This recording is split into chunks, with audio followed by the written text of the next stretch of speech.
সবার সালাম একযোগে নিয়ে নিছি। ওয়ালাইকুম আসসালাম। আলহামদুলিল্লাহ, আমি ভালো আছি। আশা করি সকলেই ভালো আছো, সুস্থ আছো এই শীতে।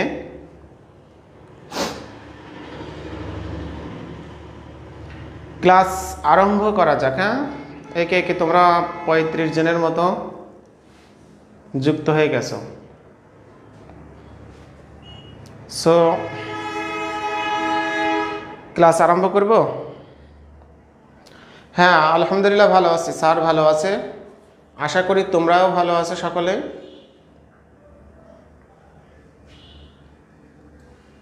ক্লাস শুরু করে দিই কেমন? দেখো, মোটামুটি তোমাদের সকল টপিক সম্পর্কে একটা বেসিক ধারণা দিয়েছিলাম আমি। হ্যাঁ, এখন থেকে কিছু প্রত্যেকটা টপিক্সের উপরে কিছু প্রশ্ন সলভ করব তোমাদের, যেগুলো তোমাদের পরীক্ষায়ও কাজে দিবে ইনশাল্লাহ।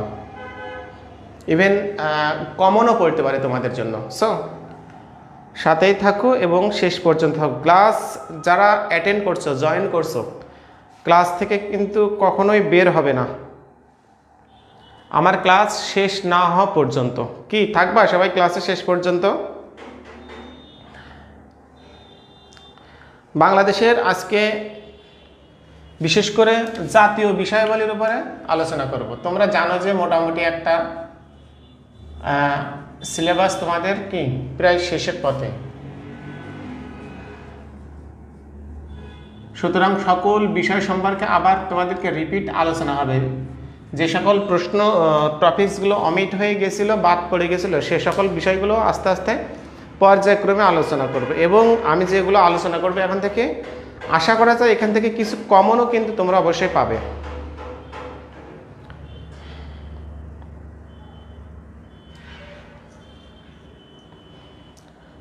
ওকে, তাহলে ইনশাল্লাহ শুরু করে দেওয়া যাক। হ্যাঁ, আজ কিন্তু আমার সঙ্গে তোমাদের কথা বলতে হবে, অর্থাৎ কমেন্ট করতে হবে। আমি প্রশ্ন লিখবো, তোমরা অ্যান্সার করবে। তোমরা জানতে চাইবে, আমি অ্যান্সার করব। এইভাবে আজকে কি তোমাদের ক্লাস হবে। দেখো, কিছু কিছু প্রশ্ন তোমাদেরকে আমি লিখে দেব, অপশন দিব, তোমাদেরকে কি অ্যান্সার করতে হবে। কিন্তু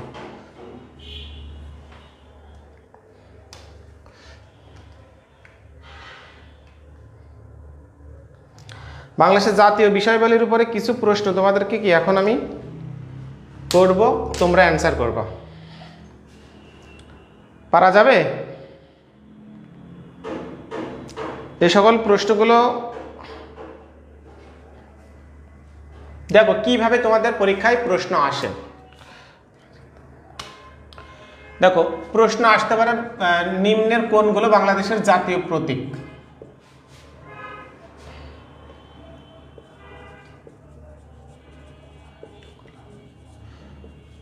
জাতীয় প্রতীক বাংলাদেশ কথাটা লিখলাম না, হ্যাঁ, যেহেতু বাংলাদেশ বিষয়াবলীর উপরে আলোচনা হচ্ছে। দেখো, প্রশ্ন আসবে ধান, পাট, চা,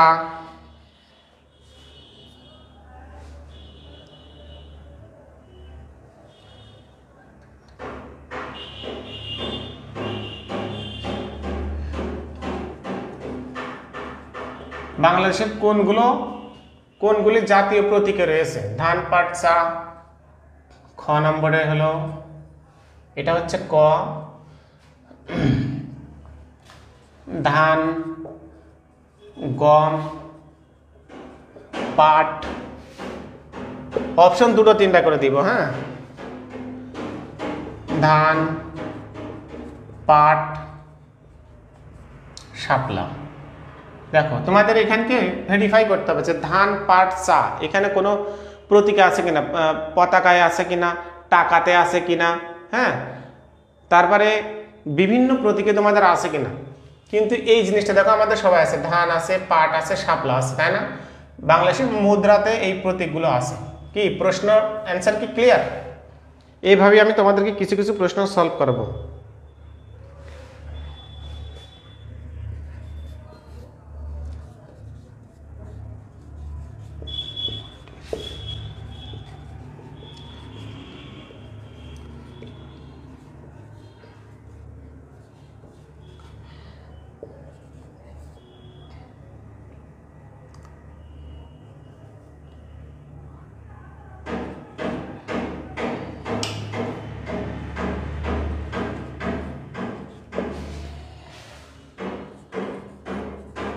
আমার লেখার সময় দেবে, কেমন? তোমরা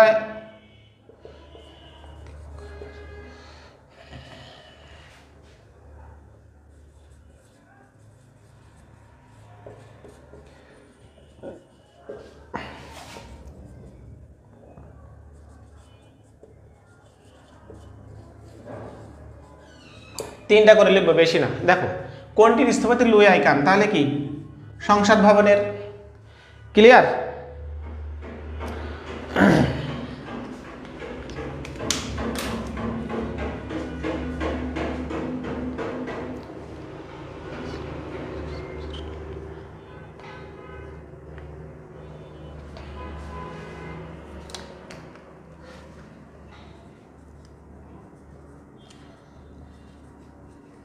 বাংলার মানচিত্র প্রথম কে কে ছিলেন? তোমরা কিন্তু কমেন্ট না করলে আমি বুঝতে পারবো না যে তোমরা আসলেই সি হবে 100%। হ্যাঁ ঠিক আছে, অ্যান্সার পেরেছো। বাংলার মানচিত্র প্রথম কে এঁকেছিলেন?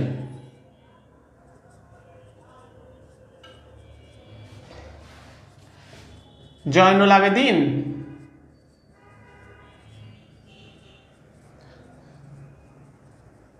কামরুল হাসান, খ। গ নম্বরে জেমস রোনেল। তিনটা করে লিখবে যেহেতু তোমাদের সময় বাঁচবে। তাহলে কোনটা দেখো তো? Answer C. Okay, James Ronel, Kamrul Hasan নয়। এটা প্রশ্ন বুঝবে আগে, প্রশ্ন বুঝে কিন্তু অ্যান্সার করতে হবে। বাংলার মানচিত্র প্রথমে কে এঁকেছিলেন? প্রথমে কে এঁকেছিলেন?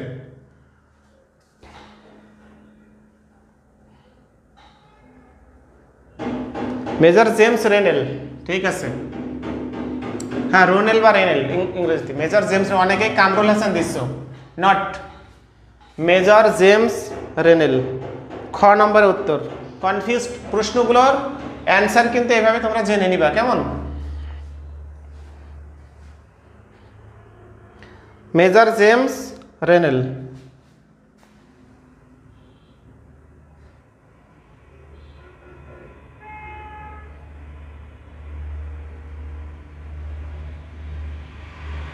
এ পর্যন্ত ক্লিয়ার না?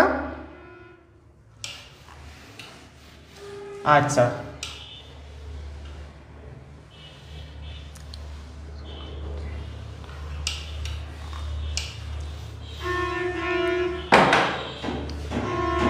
জাতীয় সঙ্গীতের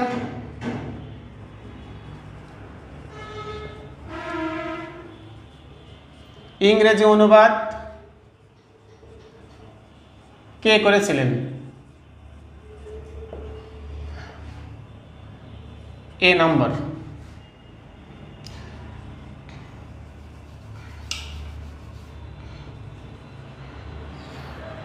রবীন্দ্রনাথ ঠাকুর,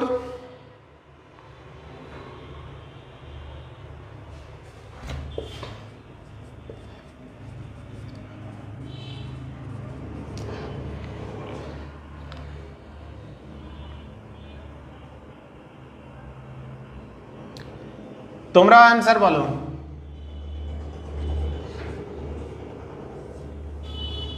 তোমরা অ্যান্সার বলো, আমি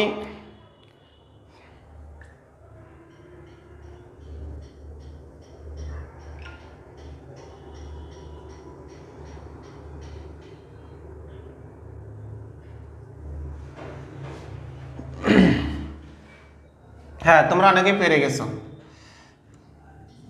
এখানে দিলাম কামরুল হাসান, সৈয়দ আলী আহসান, তাই না? ওকে, অ্যান্সার কি? সৈয়দ আলী আহসান। এই দেখো, দেখছো?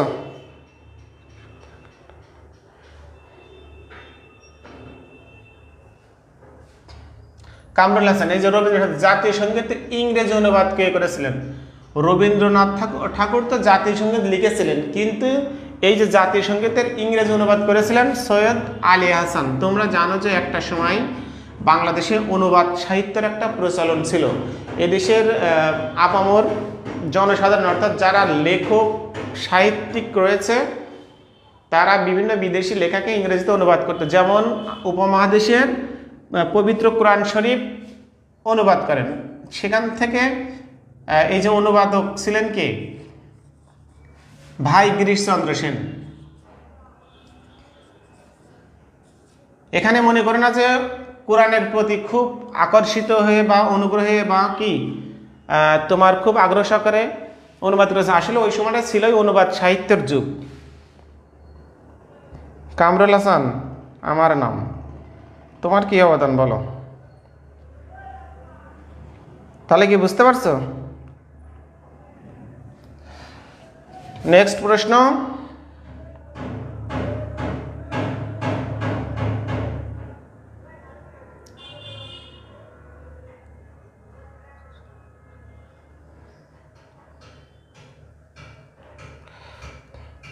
একটা রেকর্ড হয়েছিল 2014 সালে, দেখো কত নম্বর, আচ্ছা যে নম্বর 2014 সালে, তোমরা কি নিচে লেখা দেখতে পাচ্ছ? 2014 সালে জাতীয়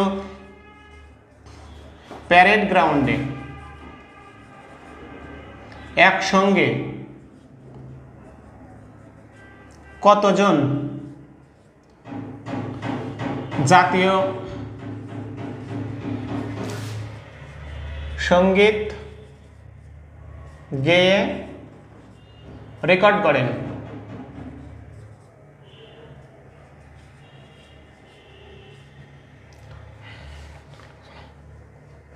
অ্যান্সারটা আমি বলে দিই, 2,54,681 জন। দেখো 2014 সালে জাতীয় প্যারেড গ্রাউন্ডে কতজন জাতীয় সঙ্গীত গেছিল, এটা কিন্তু একটা বিশ্বের রেকর্ড। ক্লিয়ার? তাহলে উপমহাদেশে প্রথম কোরআন শরীফের অনুবাদক কে ছিলেন? ভাই গিরিশচন্দ্র সেন। ভাই হলো ওনার একটা উপাধি, হ্যাঁ, টাইটেল। তোমরা যদি আমার সাথে সাথে লিখে নিতে পারো নিতে নাও, আর যদি না পারো তাহলে অবশ্যই কি তোমাদেরকে আমার সাথে তোমাদেরকে পড়তে হবে, পড়ে পড়ে মুখস্থ করবে। বাংলাদেশের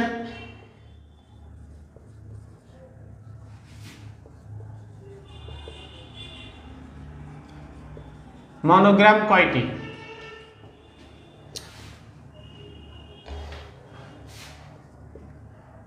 চারটি। বি নম্বরে, সি নম্বরে 6টি, 8টি, কয়টি? 4টি। অ্যান্সার। বাংলাদেশের জাতীয় ফল কি? এগুলো তো সবাই পারো না। জাতীয় ফল কাঁঠাল, জাতীয় ফুল শাপলা। এই জাতীয়গুলো দেখো তোমরা, যেহেতু জাতীয় চলে আসছে, বেটা জাতীয় কিছু প্রশ্ন জানি আমরা। হ্যাঁ, জাতীয় ফল কাঁঠাল, জাতীয় ফুল শাপলা, জাতীয় পাখি দোয়েল। এগুলো ছোট বাচ্চা কাচ্চাদের পড়া, তাই না? জাতীয় বন সুন্দরবন।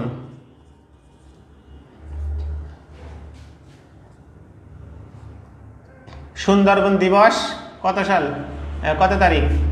14ই ফেব্রুয়ারি, তাই না? জাতীয় বন সুন্দরবন, কিন্তু সুন্দরবন দিবস 14ই কি ফেব্রুয়ারি। আলোচনা কোন দিক থেকে কোন দিকে চলে যাচ্ছে, তাই না?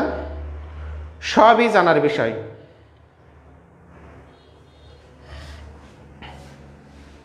সবই জানার বিষয়। ওকে, এই তো তোমরা তো অনেক কিছুই পারো, ভেরি গুড। জি আচ্ছা, জাতীয় আর কিছু জানি? হ্যাঁ, তোমরা কমেন্ট করতে থাকো কিছু কিছু। আচ্ছা, জাতীয় উদ্যান, সোহরাওয়ার্দী উদ্যান।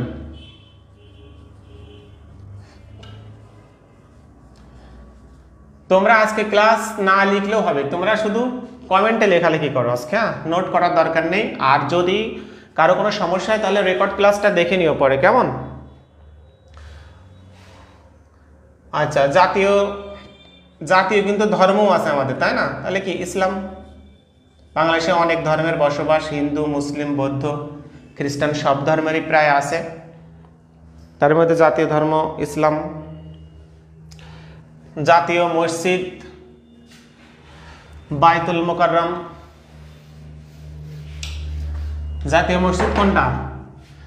বাইতুল মুকাররম। আচ্ছা, এবার এইটা লিখলাম এই কারণে তোমরা অনেকেই জানো, তারপরে লিখলাম। কিন্তু তোমাদের যদি বলা হয় জাতীয় মন্দির কোনটা, পারবে কেউ? ঢাকেশ্বরী মন্দির। জাতীয় মন্দির ঢাকেশ্বরী মন্দির। ওকে, হ্যাঁ, এই তো তোমরা নিজেরাই অ্যান্সার করছো অনেকেই।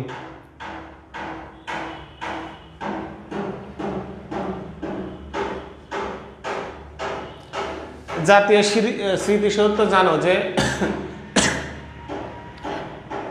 সম্মিলিত প্রয়াস সাভারে। তারপরে জাতীয় দিবস কোনটা? স্বাধীনতা দিবস,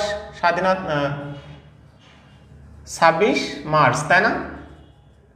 কিন্তু গণহত্যা দিবস কোনটা? আবার দিবসে চলে আসলাম না, 25 মার্চ। ওকে,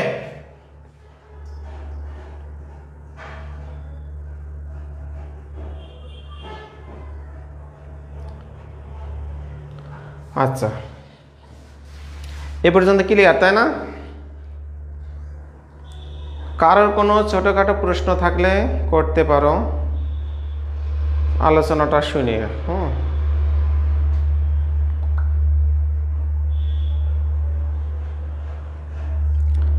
ওকে, ভেরি গুড। আচ্ছা, এবার আমরা কোন জায়গায় ছিলাম আলোচনায়? কিছু প্রশ্ন সলভ করছিলাম, তাই না?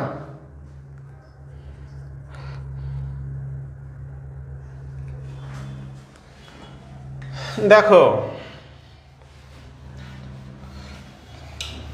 বাংলাদেশের জাতীয় পশু তো জানো, royal Bengal tiger.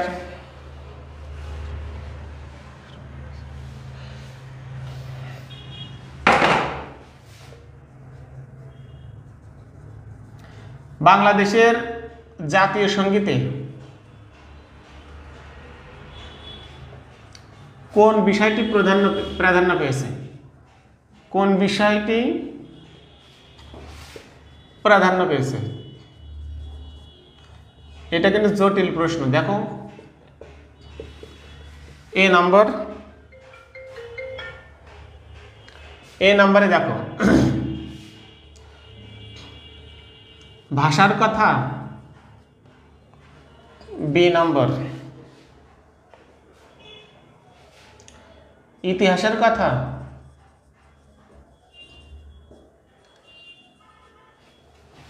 C number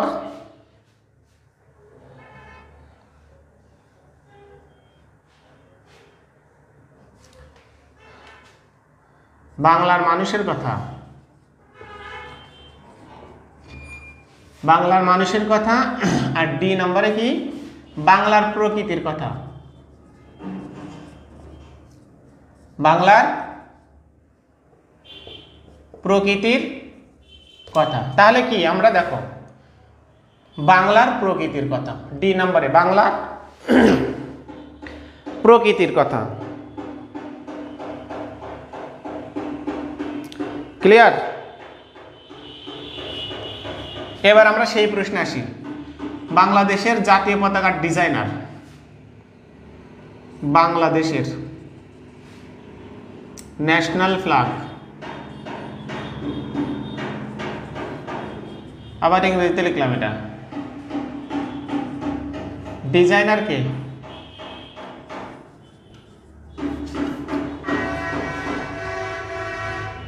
এই প্রশ্নের অ্যান্সার ওই যে কামরুল হাসান। তোমাদের প্রথমে দেখাচ্ছে না বাংলাদেশের জাতীয় পতাকার প্রথম ডিজাইনারটা কি একটা প্রশ্ন করলাম না আগে, সেই প্রশ্নের উত্তর কিন্তু কি জেমস রেনেল, তাই না? আর এই বাংলাদেশের জাতীয় পতাকার ডিজাইনার হলো কামরুল হাসান।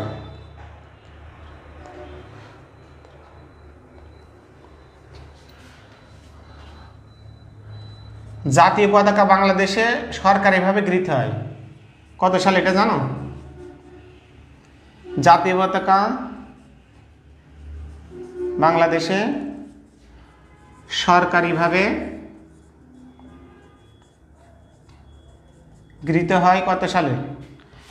1972 সালে 17ই জানুয়ারি, কালকের দিন পর, তাই না? 1972 সালে 17ই জানুয়ারি। যদিও এর আগেই জাতীয় পতাকার ডিজাইনার তারপরে স্বীকৃতি অনানুষ্ঠানিকভাবে দেওয়া হয়েছিল, কিন্তু সরকারিভাবে আনুষ্ঠানিকভাবে স্বীকৃতি দেওয়া হয় কত সালে? 1972 সালের 17ই জানুয়ারি। লেখার প্রয়োজন নেই তোমাদের, আজকে না লিখে শুধু পড়াশোনা হবে মুখে মুখে।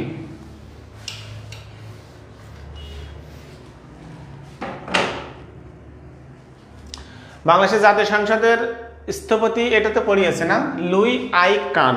Luis I Kahn. এখানে একটা ইম্পর্টেন্ট প্রশ্ন, সর্বপ্রথম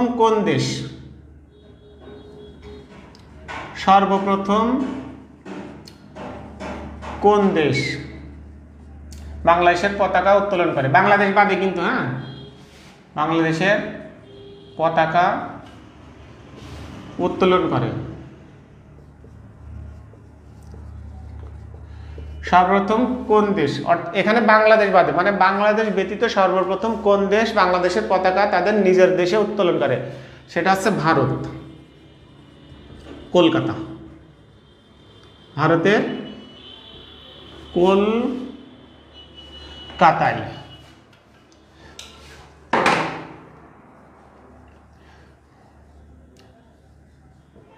ক্লিয়ার?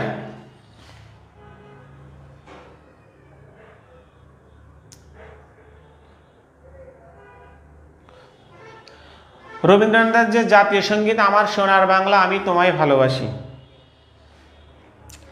এটা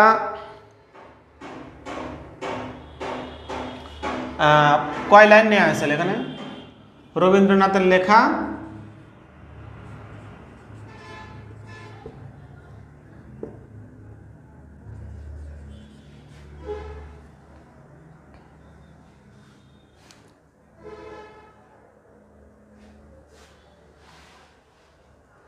প্রথম 10 লাইন, তাই না? এটা লেখা লাগবে না, প্রথম 10 লাইন।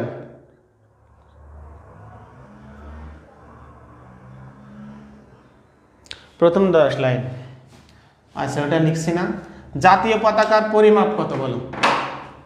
এই প্রশ্নটা কেমন ঘুরিয়ে আসে দেখো। বাংলাদেশের জাতীয় পতাকার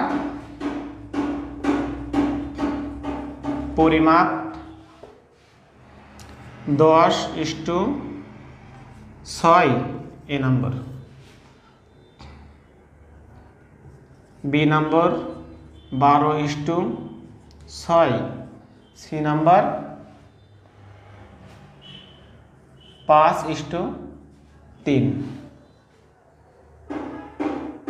কোনটা বলো? ইয়েস, আমি এটাই জানতে চাইছিলাম। অ্যান্সার কিন্তু আমি দুইটা লিখছি এখানে, তোমরা অনেকেই পারছো, 10:6 বা 5:3। যদিও তোমাদের অবজেক্টিভে দুইটা দিবে না, হ্যাঁ, এই দুইটা দিবে না, যে কোনো একটা দিবে। 5:3 বা 10:6।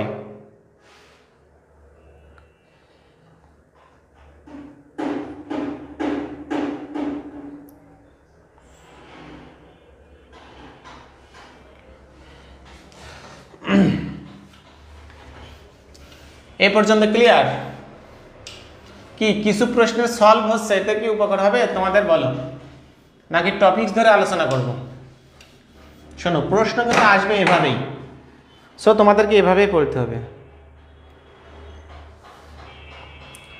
রাষ্ট্রীয় প্রতীকের নকশা তৈরি করেন কে বাংলাদেশের? রাষ্ট্রীয় প্রতীকের নকশা তৈরি করেন শিল্পী কামরুল হাসান। শিল্পী কামরুল হাসান। মুখস্থ করো, মুখস্থ করো।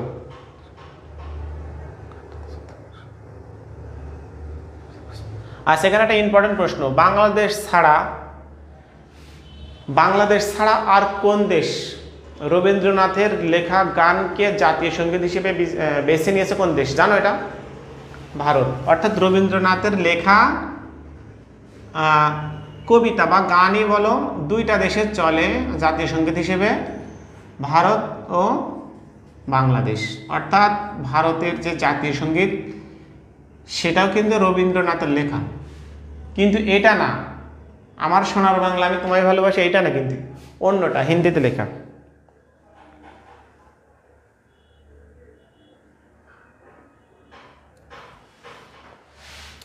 আচ্ছা, এই যে জাতীয় সঙ্গীত এটা কি ধরনের গান জানো? ওই যে আছে না, গানের তো বিভিন্ন শ্রেণী আছে, ফোক গান, লোকগীতি, বাউল সঙ্গীত, এরকম আছে না। বাংলাদেশের জাতীয় সঙ্গীতটা এক প্রকার কি বাউল সঙ্গীতের অনুপ্রেরণায় লেখা, বাউল সঙ্গীতের অনুপ্রেরণায় লেখা।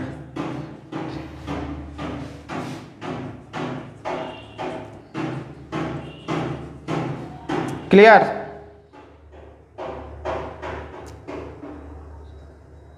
এবার একটা ইম্পর্টেন্ট প্রশ্ন,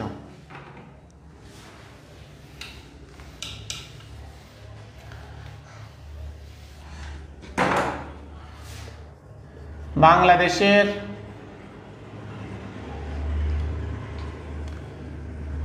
সামরিক সঙ্গীতের লেখক কে? এ নম্বর রবীন্দ্রনাথ, বি নম্বর সৈয়দ আলী হাসান, কাজী নজরুল ইসলাম।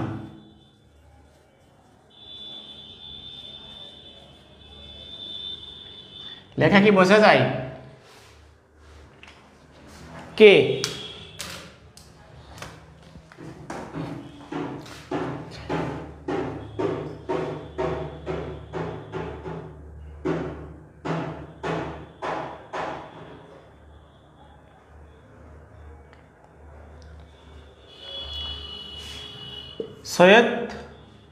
কাজী নজরুল ইসলাম, তাই না?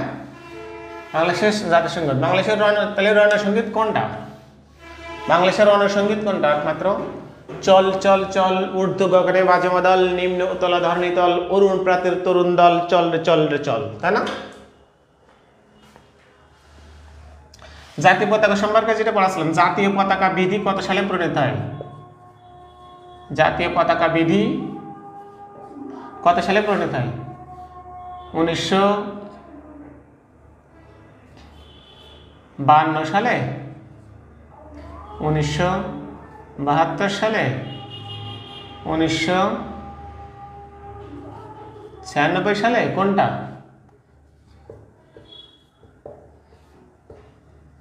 1972 সালে।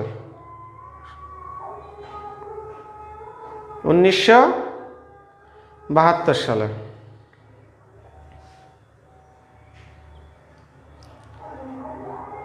হ্যাঁ, সি হবে 1972 সালে। ওকে, তাহলে পতাকা দিবস কত তারিখ?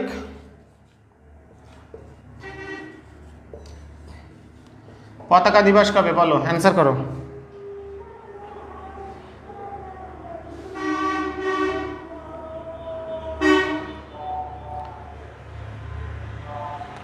পতাকা দিবস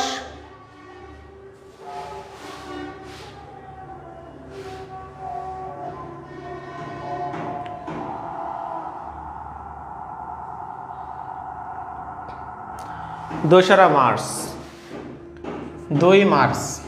ওকে, ফাইন। পতাকা দিবস হলো 2 মার্চ।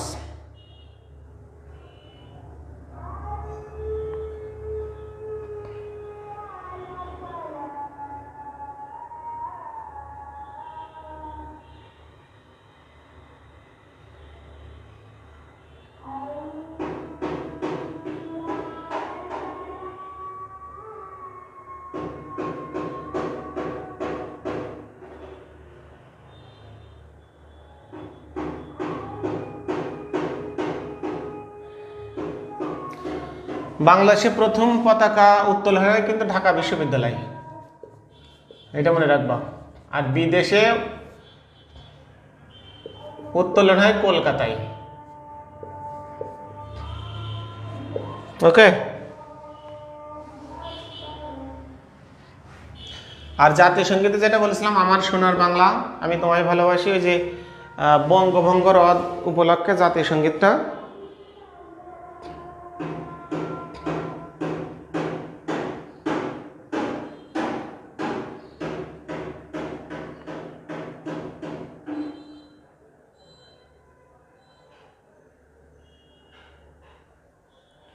তাহলে আমরা জাতীয় সংসদ ভবন সম্পর্কে কিছু তথ্য জানি। হ্যাঁ,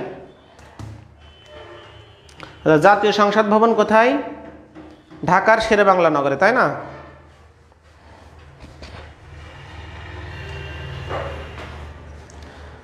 জাতীয় সংসদ ভবন কোথায়? ঢাকার শেরেবাংলা নগরে। সংসদ ভবনের নির্মাণ কাজ শুরু হয় কবে? জাতীয় সংসদ ভবন শেরেবাংলা নগরে। নির্মাণ কাজ শুরু হয় 1961 সালে। স্থপতি কে ছিলেন? লুই আই কান, একজন বিদেশি স্থপতি।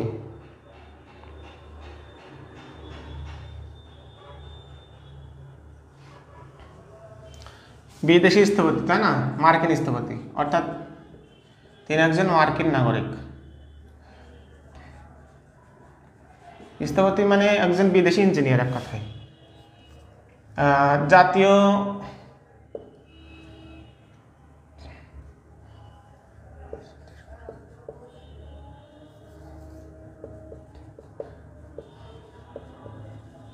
সংসদ ভবন, আচ্ছা, উদ্বোধন হয় কত সালে? উদ্বোধন করেন কে আগে তাই জেনে নিই। বিচারপতি তৎকালীন রাষ্ট্রপতি আব্দুস সাত্তার।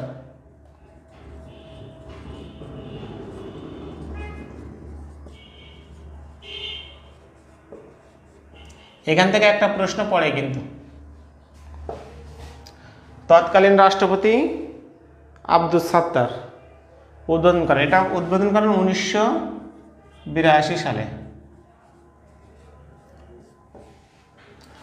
খেয়াল করো, শেরেবাংলা নগরে জাতীয় সংসদ ভবন, আর এটা হচ্ছে 215 একর জমির উপরে।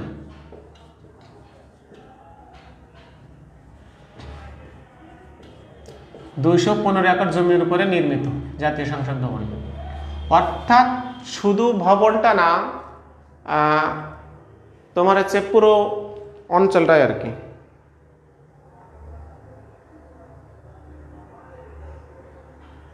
সংসদ ভবনের যে চারপাশে লেক আছে, তাই না? সেই লেকের নাম কি? Crescent lake.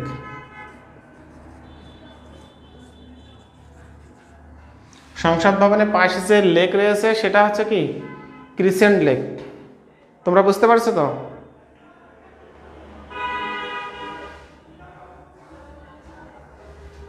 বুঝতে দিব? একটু দেখে নাও আরেকবার। হ্যাঁ, জাতীয় সংসদ ভবন অবস্থিত শেরেবাংলা নগরে, 215 একর জমির উপরে নির্মিত। আর নির্মাণ কাজ শুরু হয়, নির্মাণ শুরু 1961 সালে। স্থপতি ছিলেন মার্কিন স্থপতি লুই আই কান। উদ্বোধন করেন রাষ্ট্রপতি আব্দুস সাত্তার 1982 সালে। আর জাতীয় সংসদের পাশে যে লেক রয়েছে সেটা হচ্ছে ক্রিসেন্ট লেক। আর জাতীয় সংসদের প্রতীক কি?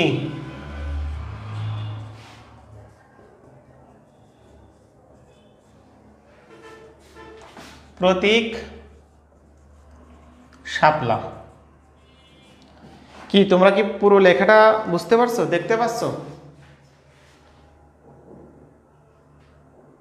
হ্যাঁ, ভেরি গুড।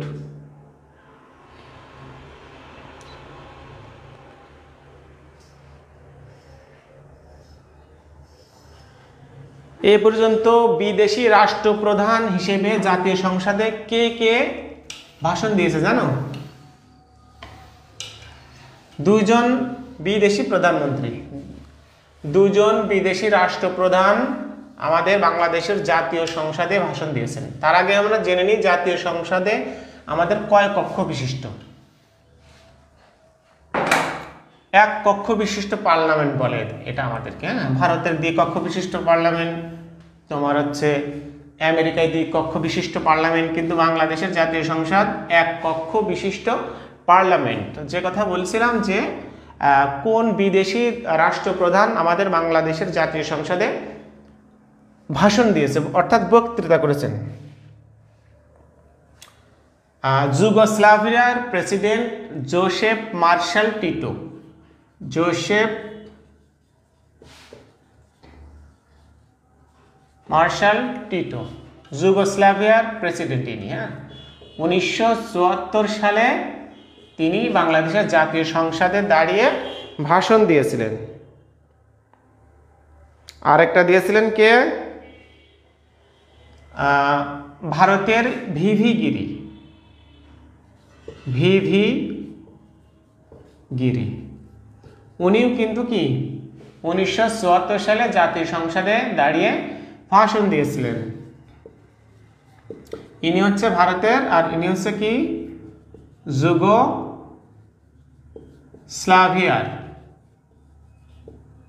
ইনি জোসেফ মার্শাল টিটো যুগোস্লাভিয়ার প্রেসিডেন্ট এবং ভারতের ভিভি গিরি দিয়েছিলেন কি 1902 জন একই সাথে আমন্ত্রিত এবং একই বছরে একই সংসদ অধিবেশনে কি তিনি ভাষণ দিয়েছিলেন। অর্থাৎ 72 নির্বাচনের পর যে সংসদ ভর্তি হয়েছিল শেখ মুজিবের নেতৃত্বে, সেই সংসদেই এবং শেখ মুজিবের আমন্ত্রণেই ওনারা 2 জনকে এখানে ভাষণ দিয়েছিলেন। আরেকটা কথা আমরা জেনে নিই, সেটা হলো এই যে এর আগে বললাম না যে লুই আই কান, উনি হচ্ছে কি মার্কিন নাগরিক,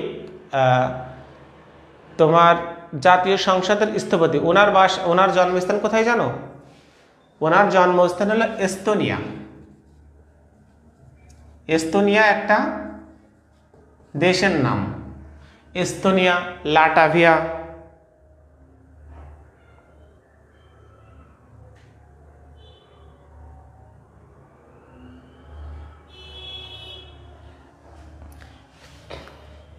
ক্লিয়ার? এই পর্যন্ত ক্লিয়ার?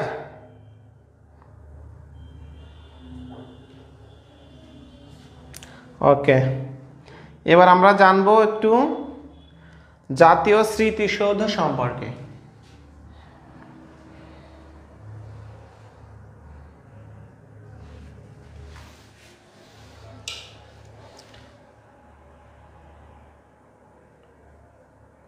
এক কক্ষ বিশিষ্ট, হ্যাঁ ঠিক আছে। সংসদ ভবনের লেকের নাম ক্রিসেন্ট লেক। হ্যাঁ ঠিক আছে, তোমাদের অ্যান্সার ঠিক আছে সবগুলোই।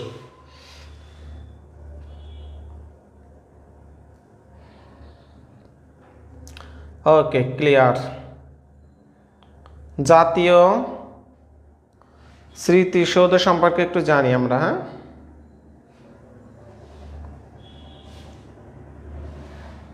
তোমরা অনেকেই যারা ঢাকার মধ্যে অবস্থান করছো তারা জাতীয় স্মৃতিসৌধে তোমাদের কি বলা যায় যে ভাত বাড়ি, বাট বাইরে যারা আছো অনেকেই তোমরা শুধু স্মৃতিসৌধ দেখার উদ্দেশ্যে ঢাকাতে যেয়ে থাকো। সো আজকে কিছু তথ্য আমরা এখান থেকে জেনে নিব। দেখো ঢাকা স্মৃতিসৌধের অবস্থান কোথায়?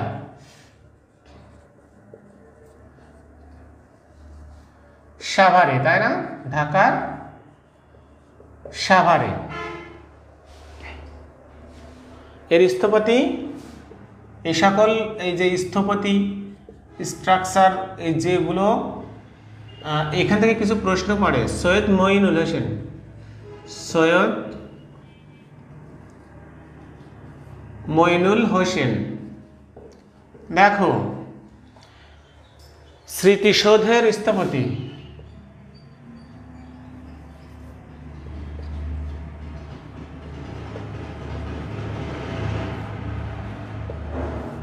স্মৃতিসৌধের স্থপতি সৈয়দ মঈনুল হোসেন, তাই না?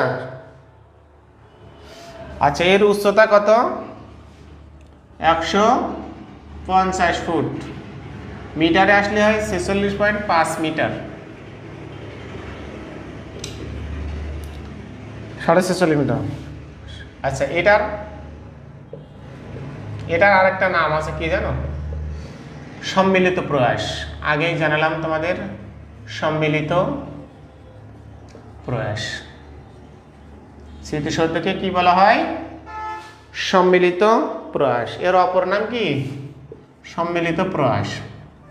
এখন প্রশ্নে আসতে পারে যে জাতীয় স্মৃতিসৌধের আরেক নাম কি? অপশনে আসবে শহীদ মিনার, জাতীয় স্মৃতিসৌধ, সম্মিলিত প্রয়াস। অ্যান্সার দিয়ে দিবা তোমরা সম্মিলিত প্রয়াস। আচ্ছা, এটার ভিত্তি প্রস্তর স্থাপন করেন কে? ভিত্তি প্রস্তর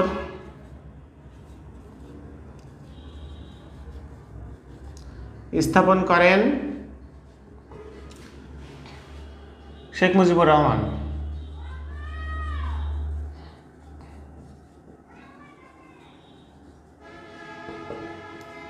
উনিশশো 72 সালে।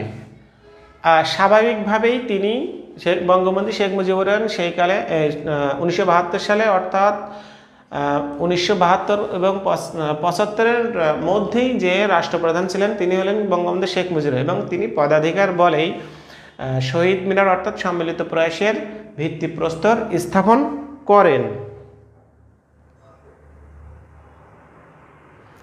কিন্তু উদ্বোধন করেন, এখানে দুইটা প্রশ্ন আছে।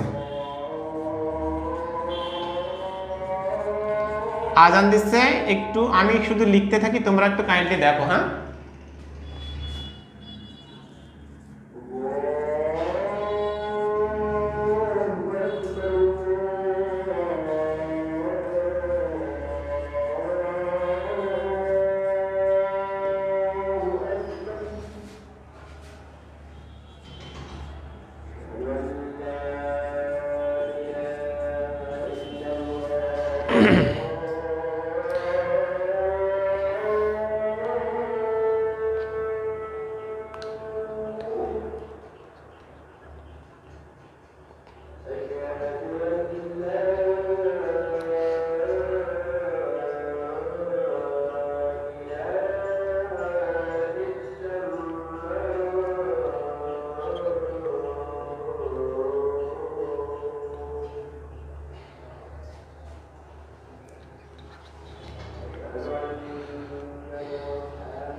হ্যাঁ আলহামদুলিল্লাহ আজান শেষ হয়ে গেছে।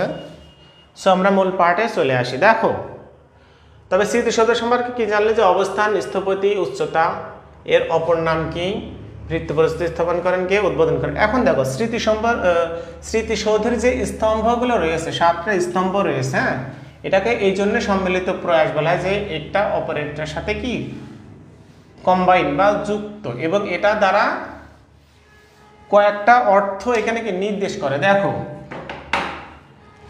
7টা স্তম্ভের 7টে দিককে নির্দেশ করে। দেখো যেমন 1954 সালের যুক্তফ্রন্ট নির্বাচন,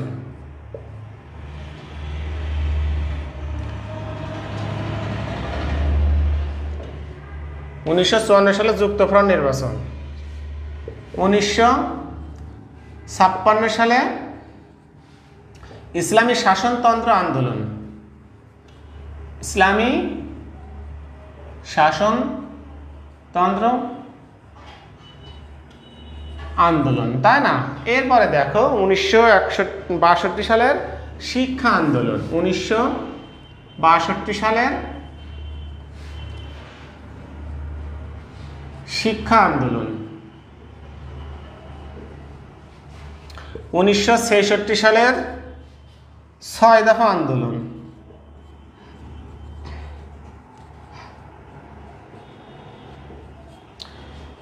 1969 সালে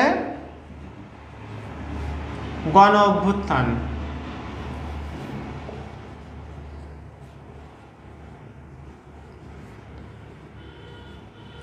গণ অভ্যুত্থান, 1971 সালে মুক্তিযুদ্ধ।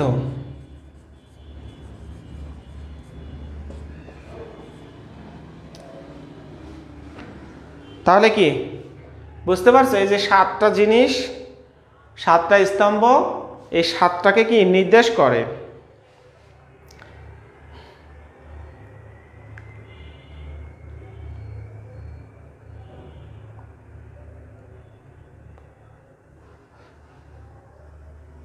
সরি 1952 সালের ভাষা আন্দোলন হবে এখানে, হ্যাঁ 6টা হয়েছিল না। তাহলে 1952 সালে ভাষা আন্দোলন, যুক্তফ্রন্ট নির্বাচন, 1956 সালে ইসলামী শাসনতন্ত্র আন্দোলন, তারপরে হচ্ছে 1962 সালে শিক্ষা আন্দোলন, 1966 সালে 6 দফা আন্দোলন, 1969 সালে গণ অভ্যুত্থান, 1971 সালে মহান মুক্তিযুদ্ধ। এখন তোমাদের জন্য একটা সাজেশন দেখো, বাংলাদেশের ইতিহাস ও ঐতিহ্য সম্পর্কে আমাদের সকলের জানার প্রয়োজন আছে কি না বলো।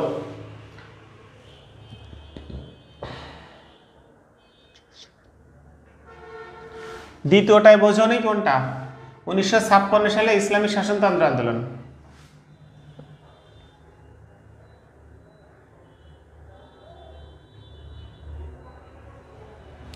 তাহলে দেখো এই যে 7টা জিনিস আমি তোমাদেরকে লিখে দেখালাম। এখন এই যে 1952 সালের ভাষা আন্দোলন সম্পর্কে তোমাদের জানার প্রয়োজন আছে কিনা বলো। 1954 সালে যুক্তফ্রন্ট নির্বাচন সম্পর্কে বিস্তারিত জানার প্রয়োজন আছে কিনা। 56 সালে ইসলামী শাসনতন্ত্র আন্দোলনে কি ঘটেছিল, কি জন্য আন্দোলনটা হয়েছিল, এটা জানার দরকার আছে কিনা। 62 সালের শিক্ষা আন্দোলনটা কি জিনিস, 1966 সালের 6 দফা আন্দোলনে কি কি বিষয়বস্তু এবং কেন আন্দোলনটা হয়েছিল, 1969 সালের গণ অভ্যুত্থানের ফলে বাংলাদেশে কি ঘটেছিল, 1971 সালের মুক্তিযুদ্ধ, তো বিস্তারিত তোমাদেরকে জানতে হবে। তবে তোমাদের জন্য এইগুলো কিন্তু সাজেশন, এগুলো বিস্তারিত তোমরা আজকাল নেটে গুগলে সার্চ দিলেই কি এর বিস্তারিত তথ্য জেনে নেবে, কেমন। তাহলে কি জানার অবশ্যই প্রয়োজন আছে, জানার অবশ্যই প্রয়োজন আছে, সবাই লিখছো, কিন্তু এগুলো কি তোমাদেরকে জানতে হবে। মনে করে এটা একটা সাজেশন দিলাম তোমাদের জন্য। ওকে, তাহলে স্মৃতিসৌধ সম্পর্কে মোটামুটি একটু কি জানলে না। জাতীয় সঙ্গীত সম্পর্কে একটু জানাইছিলাম কি,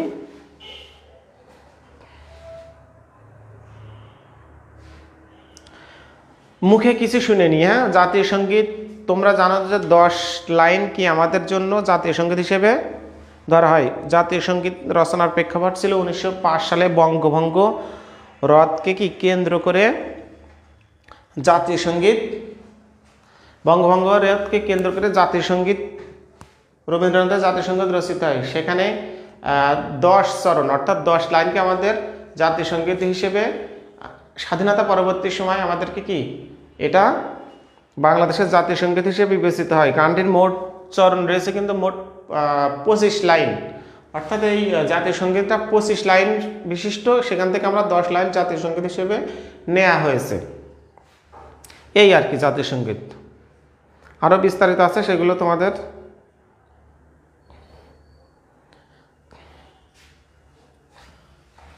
সেগুলো কি তোমাদের অনেকে কম বেশি জানা আছে। এরপরে দেখো বাংলাদেশের শিক্ষা কমিশন সম্পর্কে তোমাদের একটু ধারণা দেবো, দিয়ে আজকের মতো ক্লাস শেষ করবো। বাংলাদেশের শিক্ষা কমিশন সম্পর্কে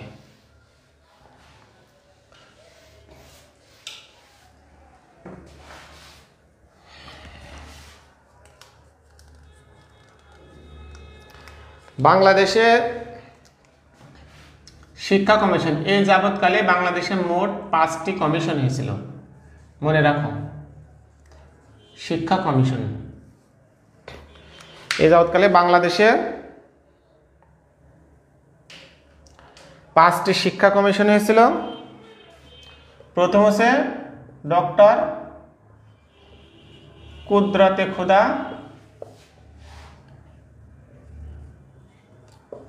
শিক্ষা কমিশন, 1972 সালে। তোমাদের অনেকের মনে প্রশ্ন থাকতে পারে যে স্যার অনেক তথ্য কিন্তু 1972 সাল কেন্দ্র করে, কেন জানো? দেখো 1971 সালে যে স্বাধীনতা যুদ্ধ শুরু হয়েছিল 25শে মার্চ কালো রাতে, সেই স্বাধীনতা তো তোমরা জানো যে 9 মাস, ইতিহাস থেকে জেনেছো 9 মাস দীর্ঘকাল যে যুদ্ধ চলেছিল। 16 ডিসেম্বরে স্বাধীনতার পরবর্তী অর্থাৎ পুরো 71 সালটাই কিন্তু কি যুদ্ধ সময়টা চলে গেছে। অর্থাৎ 72 সালে বাংলাদেশ সরকার গঠন করার পরেই তোমার হচ্ছে বাংলাদেশের যত জাতীয় স্বীকৃতি, যত আইন প্রণয়ন দরকার, এই যে 72 সালে কিন্তু বেশিরভাগ হয়েছিল। হ্যাঁ, সুতরাং যুদ্ধ পরবর্তী যে একটা শিক্ষা কমিশন আমাদের দরকার ছিল, সেটা হলো 1972 সালের ডক্টর কুদরতে খুদা শিক্ষা কমিশন। এবার দ্বিতীয় কমিশন কি, এখানে আমি ক্রম লিখছি কিন্তু এটা, হ্যাঁ, ডক্টর মফিজ উদ্দিন শিক্ষক কমিশন।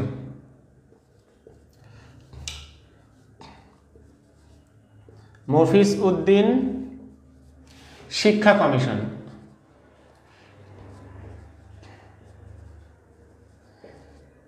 এটা হয়েছিল 1988 সালে। তাহলে কি দুইটা পেলাম আমরা, তাই না? তারপরে রয়েছে কি শামসুল হক শিক্ষা কমিশন, এটা ছিল 1997 সালে সম্ভবত।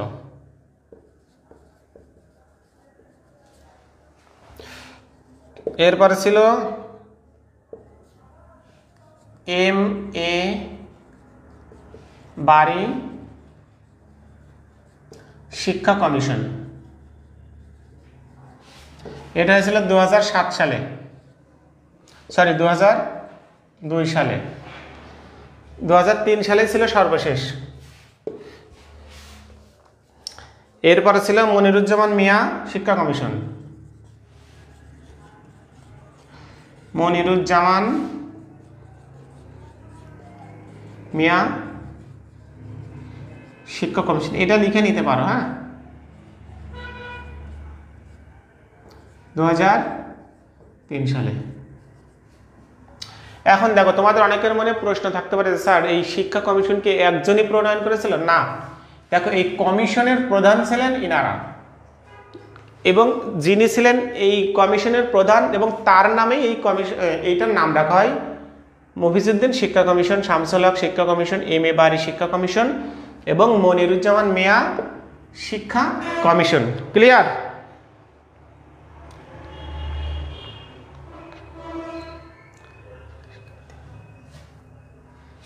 ক্লিয়ার? এবার দেখো জাতীয় শিক্ষানীতি। যদিও বর্তমান অন্তর্বর্তী সরকার আসার ফলে শিক্ষাক্ষেত্রে কিছু পরিবর্তন হবে এবং নতুন কমিশনও গঠিত হবে বা হতে পারে। সো আমরা এই আপডেট তথ্যটা কি পরবর্তীতে জেনে নেব আপডেট আসলে, তাই না? দেখো জাতীয় শিক্ষানীতি, এটা মুছে দিই। হ্যাঁ,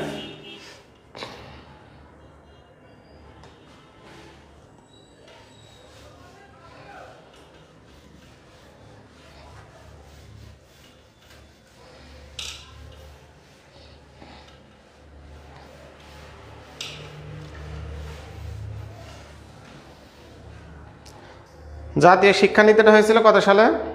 2009 সালে।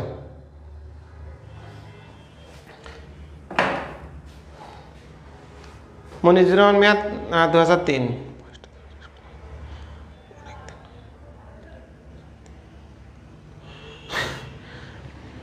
অনেক দিন হয়ে গেল জাতীয় সঙ্গীত গাওয়া হয় না। ঘরের মধ্যে জাতীয় সঙ্গীত গাও দরজা দিয়া, এত গাইতে ইচ্ছা করলে। কেন জাতীয় সঙ্গীত গাওয়া কি নিষেধ আছে? শিক্ষা প্রতিষ্ঠানে তো জাতীয় সঙ্গীত চলছে অলরেডি।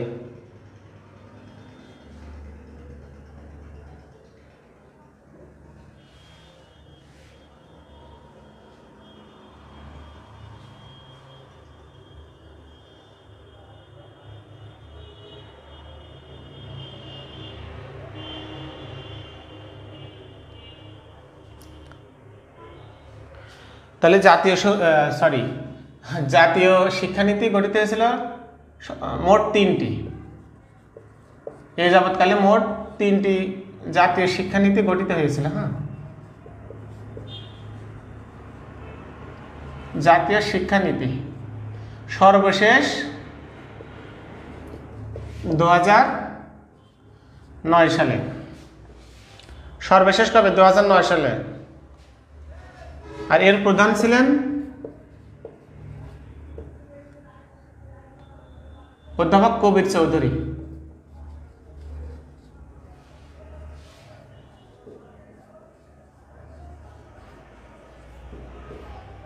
অধ্যাপক কবির চৌধুরী। ক্লিয়ার? এখান থেকে দেখো যে জাতীয় শিক্ষানীতি মোট কয়টি প্রশ্ন আসতে পারে, তোমরা লিখবে 3টা। সর্বশেষ প্রণীত হয়েছিল 2009 সালে এবং ওইটার প্রধান ছিলেন 3টি। এখন দেখো এই শিক্ষানীতি বলতে আমরা কি বুঝি? শিক্ষানীতি হলো বাংলাদেশের শিক্ষার অনেক স্তর আছে না, প্রাইমারি লেভেল, মাধ্যমিক লেভেল, উচ্চ মাধ্যমিক লেভেল। হ্যাঁ, এইগুলোকেই হচ্ছে শিক্ষানীতির আওতায়। তাহলে আমাদের শিক্ষা ব্যবস্থার স্তরগুলো আমরা জেনে নিই। হ্যাঁ, এটা সম্ভবত আগে দেখাইছিলাম তোমাদেরকে, আজকে আর একটু ক্লিয়ার করি। শিক্ষা ব্যবস্থার স্তর কয়টি? প্রাথমিক স্তর, আগে আমি নামগুলো লিখে নিই। প্রাথমিক স্তর, মাধ্যমিক স্তর,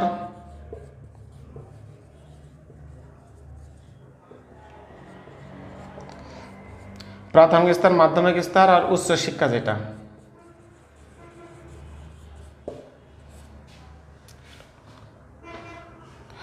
দেখো প্রাথমিক স্তর হলো 1ম থেকে 8ম শ্রেণী। মাধ্যমিক স্তর হলো 9ম থেকে দ্বাদশ।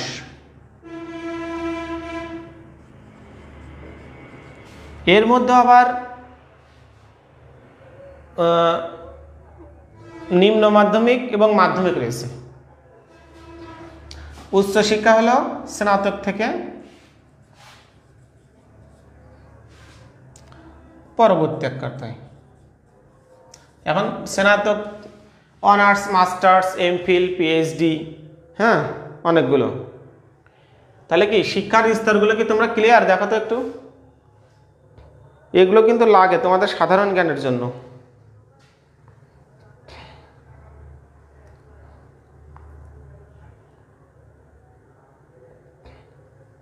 দেখো এই পর্যন্ত ক্লিয়ার কিনা? হ্যাঁ,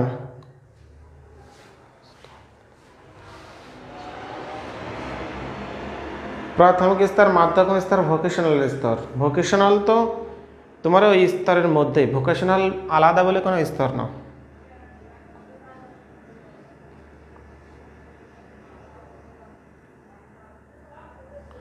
ওকে, এ পর্যন্ত ক্লিয়ার না? আচ্ছা, আর একটা বিষয় দিয়েই তোমাদেরকে ক্লাস শেষ করবো আজকে।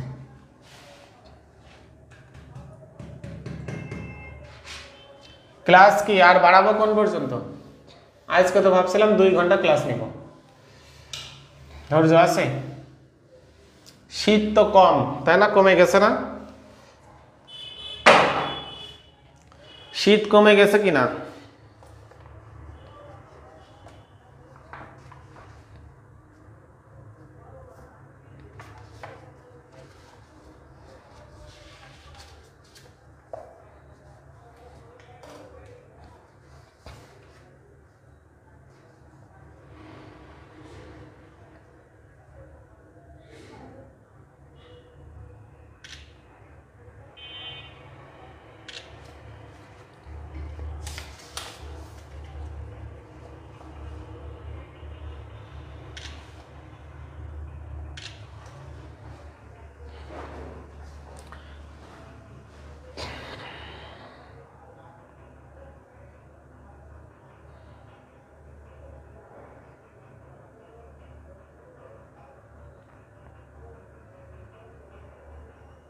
আচ্ছা, নিরক্ষর মুক্ত জেলা সম্পর্কে একটু তথ্য জানি।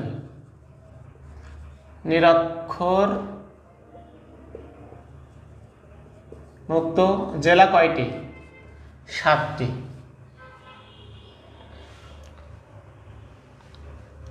প্রথম গ্রাম কচুবাড়ি, ঠাকুরগাঁও। কোন অঞ্চলে চলে গেলে দেখো? তোমরা কি কেউ আসো? ঠাকুরগাঁও জেলার স্টুডেন্ট কেউ আসো? আর প্রথম জেলা হিসেবে ধরলে মাগুরা জেলা, প্রথম জেলা মাগুরা। আর সর্বশেষ নিরক্ষরমুক্ত জেলা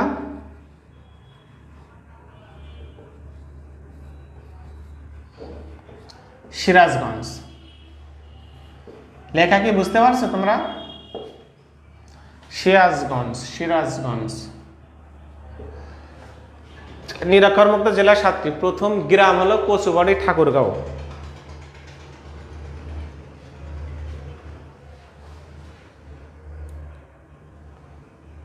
তোমরা দেখতে পাচ্ছ? ওকে, ক্লিয়ার না? ওকে,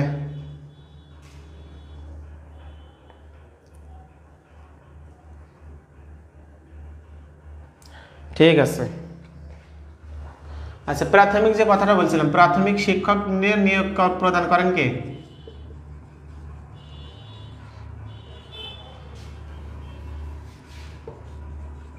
তোমরা অনেকেই আছো যে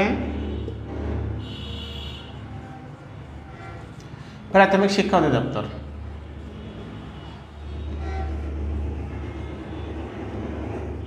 অধিদপ্তর যে কোনো প্রতিষ্ঠানে নিয়োগ দেওয়ার জন্য আলাদা কর্তৃপক্ষ থাকে না? এই যে প্রাথমিক শিক্ষা অধিদপ্তর মহাপরিচালক, পদের নাম মহাপরিচালক, মানে প্রধান। বর্তমান মহাপরিচালককে আমি নিজেও জানি না এখন।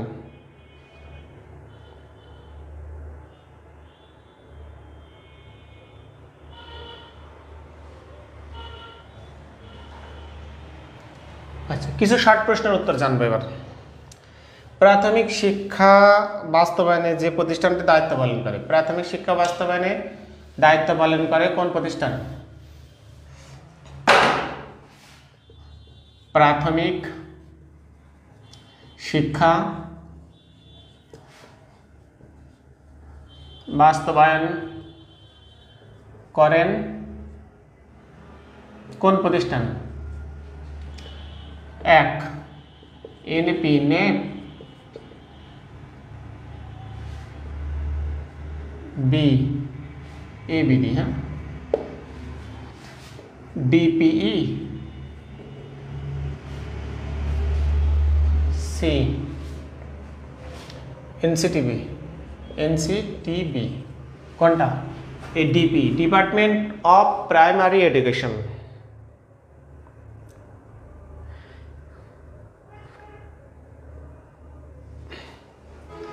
Department of primary education.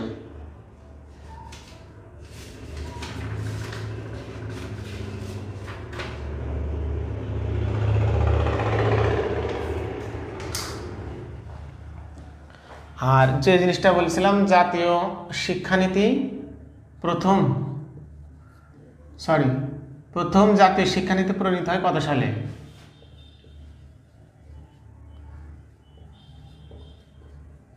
1975 সালে। আর শিক্ষা কমিশন গঠন হয় 1972 সালে, এটা মনে রাখবা।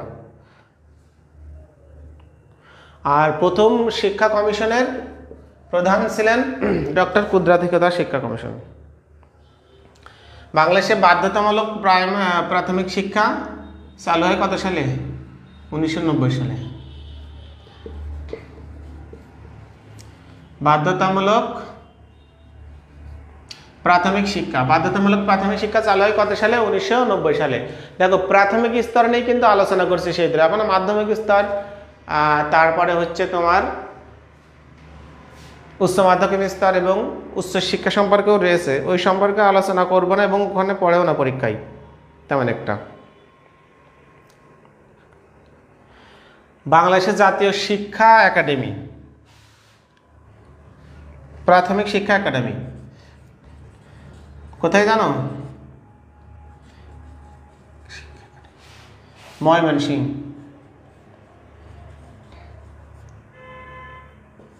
এই পরে পরীক্ষা এটা, এবং বিগত কয়েক সালে পড়েছে পরীক্ষাটা। ময়মনসিংহ।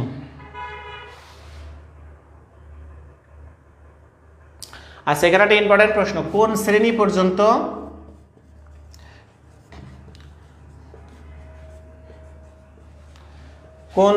পর্যন্ত নারী শিক্ষার অবৈতনিক পদ্ধতি চালু রয়েছে? কোন শ্রেণী পর্যন্ত অবৈতনিক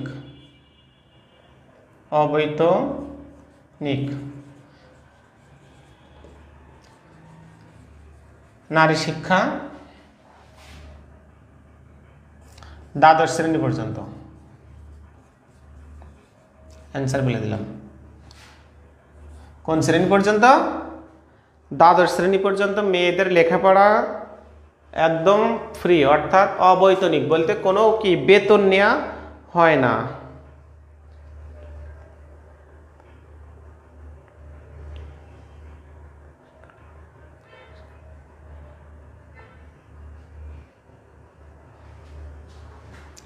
কি তোমরা কি বুঝতে পারছো? দেখি কারো কোনো প্রশ্ন আছে কিনা বলো।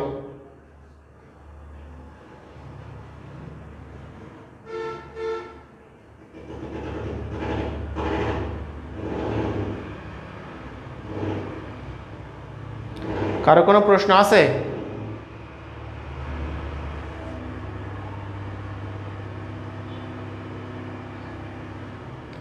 তুবা নীলা, ময়মনসিংহ। তুবা নিহু। স্যার একটু সরে দাঁড়ান। সরে দাঁড়ালাম।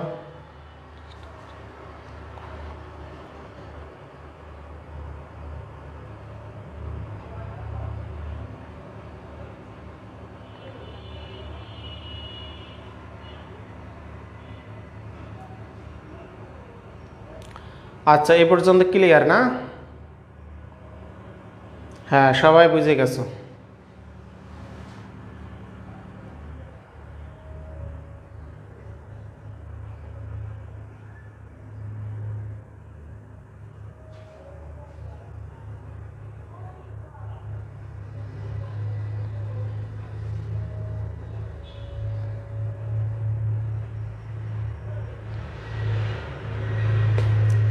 পাঁচ ছয়টা প্রশ্ন অ্যান্সার করে শেষ করে দেব। কিছু শর্ট প্রশ্ন দেখো। বাংলাদেশের প্রথম শিক্ষা কমিশন ডক্টর কুদ্রাত শিক্ষা কমিশন। ক্লিয়ার? বাংলাদেশের প্রথম শিক্ষা কমিশন, প্রশ্নের উত্তর এগুলো। প্রথম শিক্ষা কমিশন এটা বলেছি, এটা আর জানানোর দরকার নেই। বাংলাদেশের প্রাথমিক শিক্ষা আইন, প্রাথমিক শিক্ষা আইন চালু হয় কবে? 1974 সালে। প্রাথমিক শিক্ষা আইন চালু হয় 1974 সালে। সার্বজনীন প্রাথমিক শিক্ষা প্রবর্তিত হয়, সার্বজনীন প্রাথমিক শিক্ষা প্রবর্তিত হয় 1900 কত সালে? 80 সালে। তোমরা কি দেখতে পাচ্ছ ডান পাশে?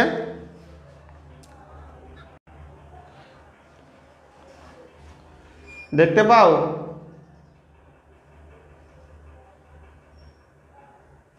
হ্যাঁ 1980 সালে দেখতে পাচ্ছ, ঠিক আছে। ওকে। আর বাধ্যতামূলক প্রাথমিক শিক্ষা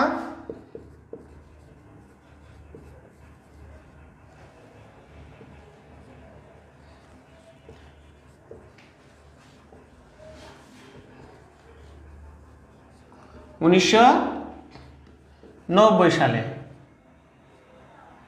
এই যে বাধ্যতামূলক প্রাথমিক শিক্ষা মানে কি? প্রত্যেকটা শিশুকে প্রাথমিক শিক্ষা অর্জন করতে হবে, এটা হচ্ছে বাধ্যতামূলক প্রাথমিক শিক্ষা।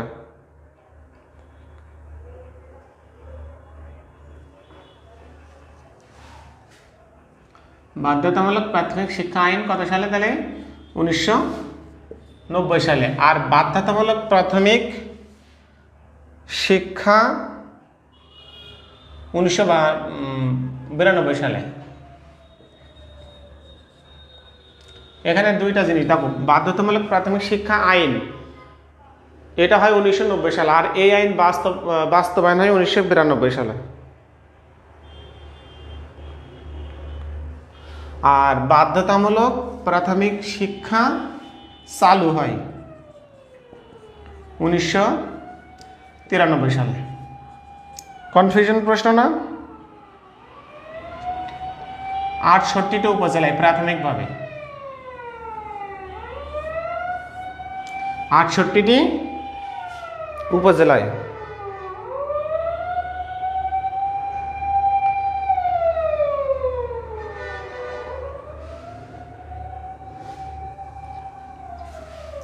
আচ্ছা, এইটা কিন্তু ওই যে কাজের বিনিময়ে খাদ্যের বিনিময়ে শিক্ষা যে নীতি না,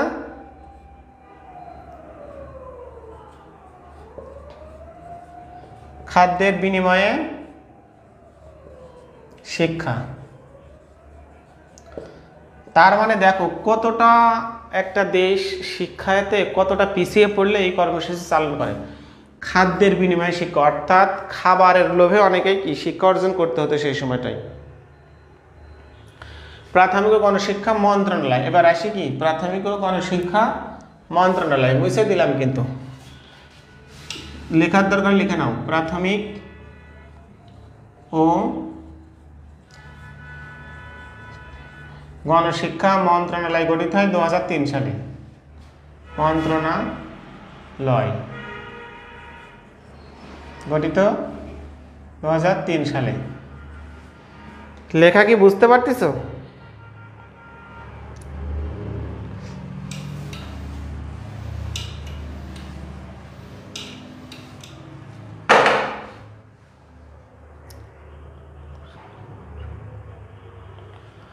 ময়মনসিংহ জাতীয় প্রাথমিক শিক্ষা যে অধিদপ্তর বা কি বলা যায় যে শিক্ষা একাডেমি, জাতীয় প্রাথমিক শিক্ষা একাডেমি, প্রাথমিক শিক্ষা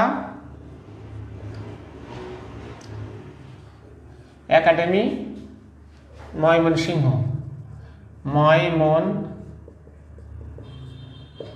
ময়মনসিংহ প্রাথমিক শিক্ষা একাডেমি অর্থাৎ জাতীয় ন্যাপ যেটা প্রতিষ্ঠিত হয় কত সালে? এটা 1978 সালে। 1978 সালে। আর তোমাদের আগে বলেছি প্রাথমিক শিক্ষা অধিদপ্তরের প্রধান কর্মকর্তাকে বলা হয় কি? প্রধান কর্মকর্তাকে বলা হয় কি? হাতে লেখা খুবই খারাপ আমার, তাই না? মহাপরিচালক। বুঝতে পারছো তো? বুঝতে পারলে হবে, হাতে লেখা খারাপ হলেও সমস্যা নেই, কিন্তু বুঝতে পারতে হবে তোমাদেরকে। যা লিখছে কি বোঝা যাচ্ছে একটু?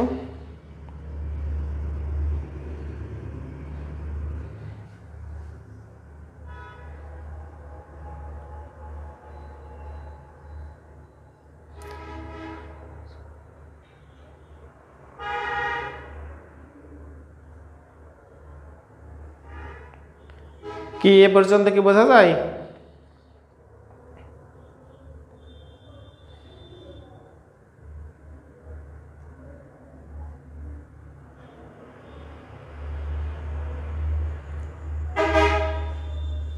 '78 সালে, হ্যাঁ 1978 দিয়েছি তো। সবাই বুঝতে পারছে। যাক, বুঝলেই হবে।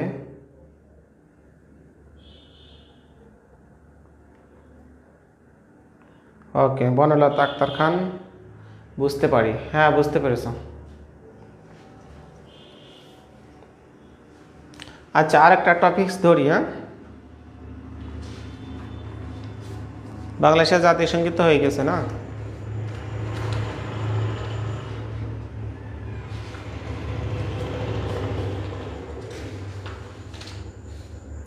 আর একটা ধরবো নাকি এই পর্যন্ত ক্লাস স্থগিত করব, মানে শেষ করব, কোনটা বলো? সবাই তো ক্ষুধা লেগে গেছে না, খাওয়ার রক্ত হয়ে গেছে।